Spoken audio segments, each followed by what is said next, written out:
दोस्तों, word tolerate या tolerance सुन के क्या आता है आपके दिमाग में?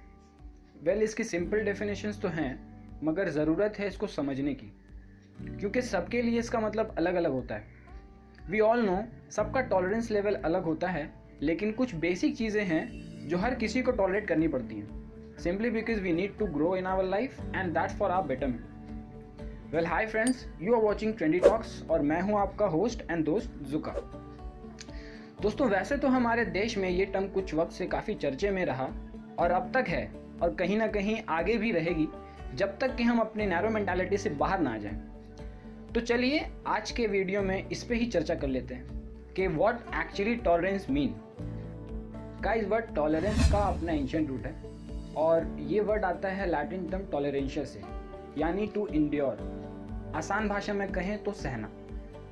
टॉलरेंस का मतलब है कि वो सहना जो आपको पसंद ना हो या फिर किसी चीज़ से आप सहमत ना हो। For example, social stand point से देखो तो अपने पड़ोसी के चॉइसेस में दखल ना करना, चाहे फिर वो उनके रिलीजियस बिलीफ्स हो या फिर उनका पिज़्ज़ा पे पाइनएप्पल खाना। So basically it's all about acceptance and understanding. Now let's check what is intolerance. Well, of course tolerance का कंप्लीट ऑपोजिट इज इनटॉलरेंस, यानी वो सब नहीं सहना जो आपको पसंद नहीं, किसी के बिलीफ्स, ओपिनियन और डिसीजन को धुतकारना। अब यहाँ पर एक सवाल उठता है, and that is what are the causes of intolerance in our society. दोस्तों, tolerance involves respect for individual autonomy. Basically सबकी सोच या विचार या फिर जीने के तरीके एक जैसे नहीं होते। हम चाहे दूसरों की प्रैक्टिसेस या बिलीफ से डिसएग्री करें, पर हम उससे टॉलरेंस करते हैं, जस्ट एज वी विश कि दूसरे लोग हमारे बिलीफ्स को भी टॉलरेट करें। वैसे तो ये लगता सिंपल है, पर टॉलरेंस है मुश्किल, इंटेलेक्चुअली और इमोशनली दोनों तरीकों से। So mostly we as humans fail the tolerance test, चाहे फिर वो रेशियल हो, रिलीजियस हो, एथनिक हो या पॉलिटिकल टॉलरेंस हो, और फिर ये बन जाती है काउजेज इनटॉलरेंस की, जिसका रिजल्ट है violence and other kinds of destructions. Now here we have one more question, and that is, should we tolerate intolerance? दोस्तों, क्या टॉलरेट करना चाहिए और क्या क्या टॉलरेट कर सकते हैं, उसके लिए बाउंड्री बनाना थोड़ा मुश्किल है, पर एक सवाल तुरंत दिमाग में आता है कि whether the ideas that are intolerant should themselves be tolerated। इस मेंटल चैलेंज को कहते हैं द पैराडॉक्स ऑफ टॉलरेंस। इस कंडीशन को टर्म किया था एक ऑस्ट्रियन फिलोसोफर ने, जिनका नाम कार्ल पॉपर था। उन्होंने अपनी book the open society and its enemies in 1945 में इस बात की चर्चा करी और कहा कि यदि हम हद से ज़्यादा टॉलरेट करने लगें, वो भी उनके आगे जो टॉलरेंस के लायक ही नहीं, और यदि हम टॉलरेट करने में हमेशा नाकामयाब रहे, तो मुमकिन है कि टॉलरेंट के साथ साथ टॉलरेंस भी वैनिश हो जाए। We need to know that tolerance एक एक्सटेंट तक ज़रूरी है। मिसाल के तौर पर, a madman arguing to kill all members of an ethnic group may be considered as a repulsive extremist। पर अगर सेम इंसान एक पॉलिटिकल लीडर हुआ या फिर किसी स्टेट का हेड या कोई डेमोक्रेटिक फिगर जिसके पास पावर हो, जिससे वो अपने स्पीच या अपने आइडियाज और बिलीफ्स के थ्रू लोगों को कन्विंस या इन्फ्लुएंस करना चाहे, तो ऐसे फिलोसॉफिकल चैलेंज को कैसे रिस्पॉन्ड करना चाहिए? Well guys, there are 3 reasons to think that prohibiting speech is not a good response to this challenge। Firstly, एक प्रिंसिपल डिस्टिंक्शन ज़रूर करना चाहिए स्पीच और एक्शंस के बीच में। ऑलवेज रिमेंबर कि बुरे विचार या सोच और उसको इम्प्लीमेंटेशन में लाना, दोनों में ज़मीन आसमान का फ़र्क है। सेकेंडली, प्रोहिबिटिंग स्पीच, चाहे फिर वो रिपल्सिव क्यों ना हो, it can backfire by giving it attention और उसे अनडिजर्व्ड या अनवांटेड कमोशन को जो क्रिएट हो सकता है कुछ कम्युनिटीज़ के बीच में। And lastly, if the majority starts behaving intolerantly and violently, then I must say that prohibition against speech is not a sufficient remedy against this evil। वैसे एक बेटर अप्रोच ये रहेगा कि ऐसी इंटॉलरेंट सोच या स्पीच को एक स्टिग्मा की तरह देखा जाए, ना कि उसे बैन कर दिया जाए। टॉलरेशन देखो तो लगेगा एक कोल्ड और इम्पैशनेट रिस्पॉन्स टू हेट्रेड, पर टॉलरेंस में ज़रूरत है इंड्योरेंस की, ना कि एग्रेशन की। गाइज, ये एक फ्री सोसाइटी है और इसमें किसी की भी कोई भी टाइप की सोच या बिलीफ्स के लिए उनको इम्प्रिजन नहीं कर सकते। Treating such views with cold revulsion, however, is a strong strategy. Social shaming एक पावरफुल टूल है, but we need to be thoughtful in how to use it. Always remember that internet trap में फंसना नहीं चाहिए, और ये सोच कि हर कोई जो हमसे ऑनलाइन डिसएग्री करता है वो हिटलर नहीं है।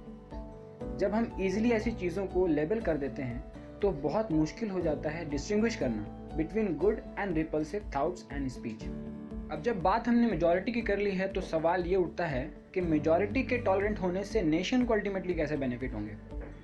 दोस्तों, globalization has made it easier for different communities to connect and interact with each other. और आज के वक्त को देखते हुए दुनिया में सब लोग एक ग्रेटर लेवल की टॉलरेंस और डाइवर्सिटी को एंजॉय करते हैं, and all thanks to the efforts of our selfless forefathers and of course thanks to the internet.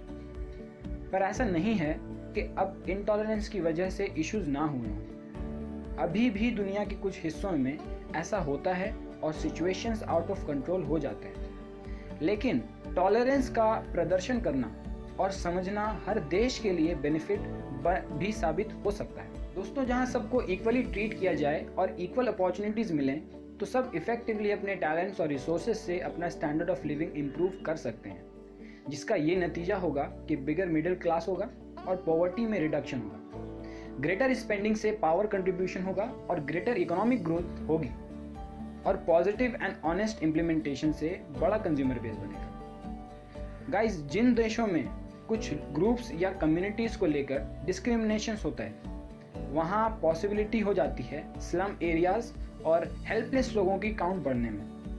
Nations that practice discriminations are at a disadvantage, और एज अ रिस्क वो लोग जो victims बन जाते हैं eventually they move somewhere else.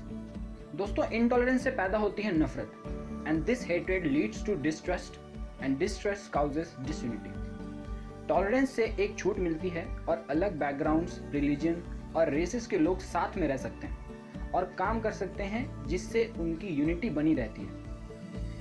एक tolerant देश में हर सिटीजन लॉयल रह पाता है और देश के लिए अपनी मर्जी से कंट्रीब्यूशन करने के लिए रेडी होता है।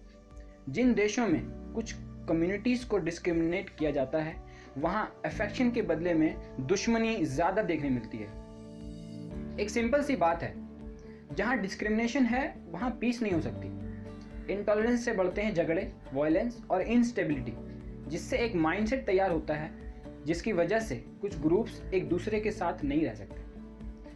गाइज, ऐसे इवेंट्स हो चुके हैं रिसेंट हिस्ट्रीज में अक्रॉस द कंट्रीज, जहां सब ने विटनेस किया है कि इंटॉलरेंस कितना डैमेजिंग है, जहां लोग एक दूसरे को अटैक करते हैं या फिर प्लेसेस ऑफ वर्शिप को डिस्ट्रॉय करते हैं, और ऐसे शुरू होते हैं सिविल वॉर्स। पीस तभी आ सकती है जब लोग नफरत से ऊपर आएं और एक दूसरे को समझने की कोशिश करें, एक दूसरे के डिफरेंसेस को विलिंगली एक्सेप्ट करें। Guys, if people are unable to tolerate each other, they become angry and frustrated. और एक सोसाइटी जो नफरत से भरी हो वहाँ एक इंसान सफोकेट और डिप्रेस फील करने लगता है। डिस्क्रिमिनेशन जीना मुश्किल कर देता है, ना ही सिर्फ उन लोगों का जो डिस्क्रिमिनेट हो रहे हैं बल्कि सभी लोगों का। एक दूसरे के डिफरेंसेस को एक्सेप्ट करके एक पॉजिटिव इफेक्ट आ सकता है खुद की जिंदगी में। टॉलरेंट बनकर रहना सेल्फ इम्पोज्ड बैरियर से हमको फ्री करता है और इससे हम अच्छी मेंटालिटी डेवलप कर सकते हैं और ग्रेटर इनर पीस एंजॉय कर सकते हैं। टॉलरेंस से स्ट्रेस कम होता है और खुशी का माहौल बनता है सारे कम्युनिटीज में। Guys, intolerance has been with us for centuries और उसके काउजेस कॉम्प्लेक्स हैं, पर उसे कैसे सॉल्व करते हैं वो ज़्यादा इंपॉर्टेंट है। And it helps better to understand individuals and other societies. Only then we can create a peaceful, tolerant and more collaborative future. Well, दोस्तों, आप सोचते होंगे कि इस टॉपिक पे चर्चा आखिर क्यों? तो चलिए थोड़ा जिंदगी के हाइलाइट्स देखते हैं। दोस्तों, अनफेयरनेस और प्रेजुडाइस तो बहुत पहले से ह्यूमैनिटी में एग्जिस्ट करता है, even before the dawn of civilization. And it has led to wars, injustice and cruelty. Intolerance से कुछ भी अच्छा नहीं हुआ आज तक, और इस दौर में भी इंटॉलरेंस प्रेजेंट है। दोस्तों, कोई भी नेशन फ्लरिश नहीं कर सकता अगर एक्सेप्टेंस ना हो तो। वहाँ कोई भी सच्ची प्रोग्रेस नहीं हो सकती और कुछ अचीव नहीं हो सकता जब तक लोग ऐसे ही डिस्क्रिमिनेट या इनटॉलरेंट रहें। इन अ सोसाइटी, सबको अपने अनरीजनेबल बिलीव्स और ऐसी छोटी सोच को बदलना होगा। म्यूचुअल रिस्पेक्ट और एम्पैथी से रिप्लेस करना होगा। Guys, with hundreds of nations, hundreds of religions and thousands of languages, tolerance सिर्फ एक चॉइस नहीं पर एक मोरल नेसेसिटी है for the Commonwealth of Nations if we are to advance successfully into the 21st century. दोस्तों, आपका क्या सोचना है इस बारे में? Do let us know in the comment section. Now I am signing of and thank you for watching this video.